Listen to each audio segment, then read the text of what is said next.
On April 2, 2026, sources within the United States intelligence community admitted a truth that the official podiums at the Pentagon have tried to obscure. Despite weeks of heavy bombardment, the United States military assesses that Iran maintains significant missile launching capability. The mission is not nearing completion. It is entering a phase of terminal uncertainty. The mainstream media is reporting on the number of targets struck. They are discussing the tactical success of individual air sorties, but they are ignoring the structural failure of the entire campaign. To understand why, we must peel back the first layer of the onion. This is not a war of technology. It is a war of mathematics and geography. For 30 days, the United States and Israel have deployed the most sophisticated aerial hamdoi in human history. They have used the B-1B Lancer bombers and the F-35 stealth fighters. They have claimed to achieve a 90% degradation of Iranian offensive capacity. But in the theater of strategic realism, 90% is a meaningless number if the remaining 10% is enough to collapse the global economy. The central failure of the United States strategy is the assumption that air power can eliminate a mobile, decentralized adversary. It cannot. The Central Intelligence Agency and the Defense Intelligence Agency are now acknowledging a fundamental intelligence gap. They do not know how many mobile launchers Iran started with, and they certainly do not know how many are left. Iran maintains significant missile launching capability. This is not a quote of confidence. It is a confession of blindness. The United States has spent trillions of dollars building a military designed to fight a peer adversary in an open field. They built stealth jets to defeat other stealth jets. They built carrier groups to dominate the high seas, but they are currently being held at bay by a network of $50,000 trucks hidden in tunnels. This is the strategic inversion.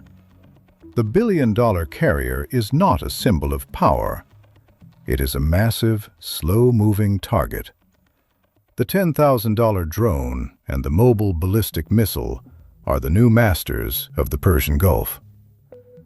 To understand why the bombs have failed, you must understand the geography of the Iranian coastline. This is the second layer of the onion. The Iranian territory along the Strait of Hormuz is a natural fortress. It consists of limestone ridges and mountain ranges that have been hollowed out over 4 decades. Iran has built what they call missile cities. These are underground tunnel networks extending for kilometers beneath hundreds of meters of solid rock. The United States has utilized the GBU-72 deep-penetrating bunker busters. They have attempted to seal the tunnel entrances, but the mathematics of geography are on the side of Tehran. For every entrance the United States collapses, Iran has 3 more concealed in the terrain. Standard air power doctrine assumes that if you hit a target, it stays hit.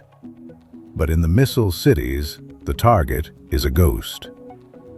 A mobile launcher emerges from a mountainside, fires a medium-range ballistic missile, and retreats back into the Earth within 12 minutes. By the time the United States satellite systems register the launch and the strike aircraft arrive at the coordinates, the launcher is gone. It is once again protected by 500 feet of mountain. Air superiority is an illusion when the enemy lives underground. The United States is playing a game of whack-a-mole, where each hammer blow costs $2 million and the mole is made of cheap, replaceable steel. This is not a path to victory. It is a path to exhaustion. Let us look at the mechanics of the mobile launchers. This is the third layer of the onion. The Iranian missile force is built around systems like the Zulfiqar and the Fatah. These are not massive static missiles that require weeks of preparation. They are solid-fuel, road-mobile systems. They can be transported on standard commercial trucks. They can be hidden in garages, under highway overpasses, or inside civilian warehouses. The United States intelligence community is currently admitting that they cannot track these assets with precision. The satellite coverage is not continuous. The weather over the Gulf is not always clear, and the Iranian camouflage techniques have proven to be exceptionally effective. There is an uncomfortable truth that the Pentagon does not want the American public to know. The United States has expended a significant portion of its precision-guided munition stockpile in 30 days. They are burning through their inventory at a rate that manufacturing cannot replace. On the other side, Iran is producing missiles and drones in decentralized underground factories. Their supply chain is not dependent on high-end microchips from Taiwan. It is dependent on consumer-grade electronics and local manufacturing. The United States is fighting a high-tech war with a finite supply. Iran is fighting a low-tech war with an infinite line of production. This brings us to the cold mathematics of the interceptor trap. The United States Navy Aegis destroyers are the most advanced defensive ships in the world. They use the SM-6 and the SM-3 interceptors. Each of these missiles costs between $5 million and $15 million. Iran is launching swarms of Shahed drones and older ballistic missiles. The cost of a Shahed drone is approximately $20,000. When the United States Navy intercepts a swarm of 50 drones, they celebrate a tactical success. But the strategic reality is a catastrophe. They have just spent $500 million to destroy $1 million worth of Iranian equipment. If this continues for another 3 months, the United States Navy will be operationally bankrupt. They will have the ships, but they will not have the interceptors. At that point, the shield is gone. And that is when the real Iranian missiles, the ones held in reserve, will find their targets. We must move beyond the battlefield and look at the second-order effects. The conflict in the Strait of Hormuz is not a regional event. It is a global economic earthquake. The Strait of Hormuz is only 21 miles wide at its narrowest point. It is the jugular vein of the global energy system. 20% of the world's daily petroleum supply transits this water. Mainstream media focuses on the price of crude oil. They tell you it has reached $120 per barrel. They tell you it might go higher. But they do not explain the mechanism of the collapse. The mechanism is not the destruction of the oil. It is the destruction of the insurance. The maritime insurance companies in London have already begun to withdraw coverage for vessels attempting to transit the strait. They have looked at the Iranian missile capability and decided the risk is uncalculable. Without insurance, the tankers do not move. If the tankers do not move, the energy supply of the Western world is severed. This is why you will see a 30% increase in your gasoline bill next month. It is why the fertilizer prices for American farmers are surging. It is why the food on your grocery store shelf is becoming more expensive. The Iranian missile is not just a threat to a ship. It is a tax on every human being on the planet. Washington has attempted to resolve this by threatening a total blockade of Iranian oil exports. But this is a strategic paradox. A total blockade of Iran will only force Tehran to ensure that no one else can export oil either. Iran has nothing to lose. The West has everything to lose. Washington needs Iran to keep the strait open just enough to prevent a global depression before the elections. Tehran knows this, and they are using that knowledge as a weapon. The final layer of this first part is the successor problem. On February 28th, the United States strikes killed Ali Khamenei. The goal was to decapitate the regime and trigger an internal collapse. This was a catastrophic miscalculation of Iranian political culture. Instead of an uprising, the strikes produced a consolidation. The son, Mujtaba Khamenei, has taken control. He is 56 years old. He has spent his entire life within the security apparatus of the Revolutionary Guard. He is younger, more aggressive, and he has a personal blood feud with the United States. The Central Intelligence Agency thought they were removing an old man. In reality, they were removing the only person who had the authority to negotiate a peace. They have replaced a survivor with a zealot. You cannot decapitate a movement that is rooted in a geography of resistance. The United States is now discovering that the Iranian state is not a house of cards. It is a mountain. You can chip away at the surface, but the core remains. As we enter the 5th week of this conflict, the United States military is searching for an exit strategy that does not look like a defeat. But the mathematics of the missile launchers say otherwise. Iran is still there. Their missiles are still moving, and the cost of staying in the Gulf is rising with every sunset.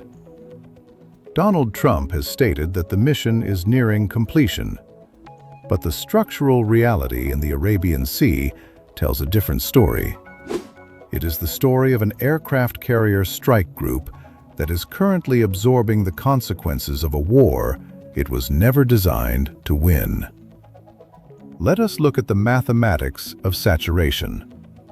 This is the core of the Iranian strategy. On March 25th, Donald Trump made a statement that should have ended the career of his entire communications team. He claimed that 101 Iranian missiles were fired at the United States ship Abraham Lincoln. He claimed that 100% were intercepted. In the world of physics, this is a lie. In the theater of strategic realism, it is a confession of vulnerability. The Aegis combat system is a marvel of engineering. It is a multi-billion-dollar shield, but it is a finite shield. To intercept 101 missiles, you must launch at least 101 interceptors. You must achieve 101 simultaneous radar locks. You must manage 101 terminal engagements. Saturation is not a choice. It is a law of physics. When you launch more incoming threats than the defense system can track, the shield fails. Even if the success rate was 95%, 5 missiles would have hit the carrier. 5 missiles would have turned a $13 billion asset into a burning monument to American overreach. Washington is claiming a perfect score while the smoke is still visible from space. The second-order effect of this engagement is the liquidation of the interceptor stockpile.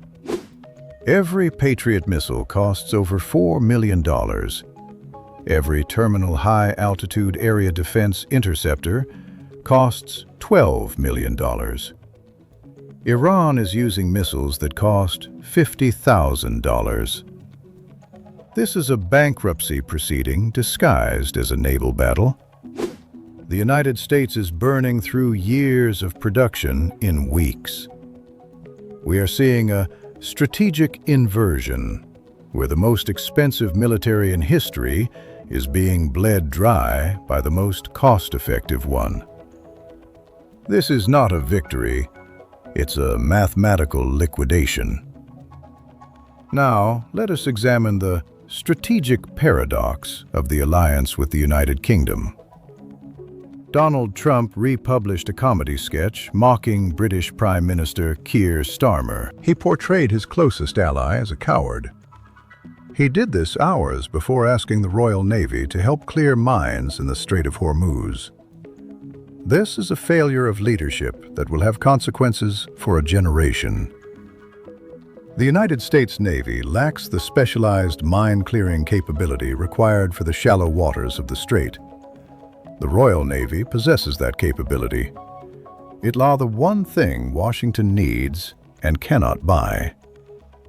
To publicly humiliate the leader of the only nation willing to help you is a strategic error of the highest order. Germany has already called the mine-clearing mission a suicide operation. France has negotiated a separate peace. Italy and Spain have declined to participate. The United Kingdom was the last partner standing. By turning the British Prime Minister into a punchline, Trump has converted a partnership into a submission. Leverage is not cooperation, and a humiliated ally is a useless ally. The reality behind the curtain is that the special relationship is dead. It has been replaced by a transaction, and the cost of that transaction is the loss of American credibility across the entire European theater. Let us look at the economic heart of this conflict. The news reports focus on the energy crisis.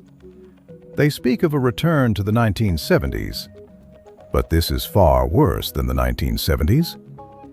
In 1973, the disruption was a political choice by the oil-producing nations. In 2026, the disruption is a physical reality of the battlefield.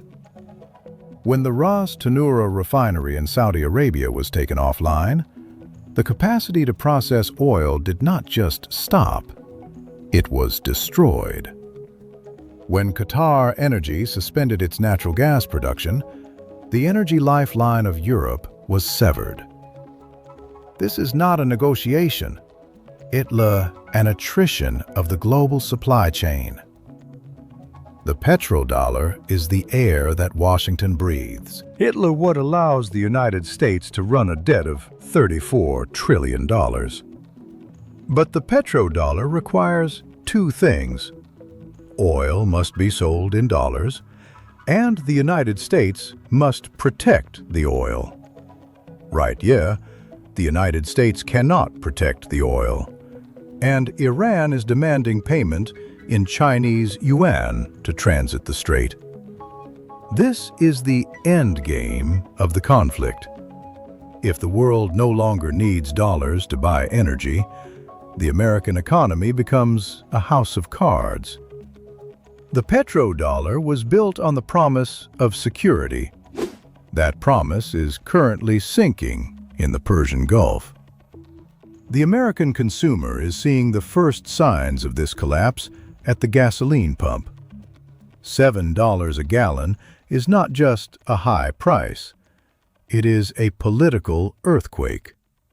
Trump is nearing completion because he has a midterm election in November. He needs the war to stop before the economy destroys his party. But Tehran is not operating on a political calendar. They are operating on a civilizational timeline. They have seen the Zoom war. They have seen American soldiers managing a conflict from hotel rooms in Europe because their bases in Iraq and the United Arab Emirates are no longer safe. They have seen the world's advanced fighter jets being engaged by coastal batteries. The superpower is retreating into a digital bunker. The final layer of the onion is the survival strategy. Iran has realized that they do not need to sink the Hamdoi. They only need to outlast the American political tolerance for pain. Every day the war continues, the cost to Washington increases. Every day the strait remains closed, the petrodollar weakens. Iran is winning by not losing. The United States is losing by not winning. Trump says the objectives are nearing completion. but he has achieved none of his primary goals. The Iranian regime is more unified than ever. The nuclear program is now a strategic necessity for their survival. The regional allies of the United States are looking for a way out. The United States is declaring victory, while the foundations of its power are being liquidated. The successor problem remains the not dangerous, unintended consequence. Mojtaba Khamenei is watching the American retreat. He is seeing the exhaustion of the interceptor stockpiles. He is seeing the failure of the maximum pressure campaign. He is the one who will define the post-war order in the Middle East. And he has no interest in the Western version of peace. The mainstream narrative is a distraction. They want you to focus on the podiums and the press conferences. But the reality is found in the tanker tracking data. It is found in the empty missile tubes of the destroyers. It is found in the rising yields of the bond markets. The board has shifted. The geography has asserted its dominance. And the official version of the war is nearing completion only because the official version has lost its grip on reality. The architecture of deterrence has been tested, and it has failed. As we move into the final phase of this conflict, the question is no longer about Iran.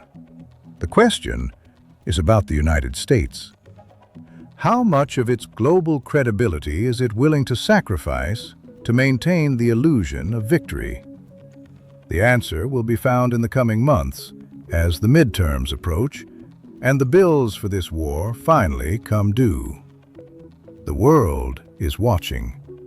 The allies are recalibrating. And the geography remains, as Lun Lun, the only God that does not change its mind. Behind the narrative, the structural reality is a liquidation of the old order. The official narrative is an illusion designed for the crowd. The structural reality belongs to those who perceive the strategic shift behind the curtain.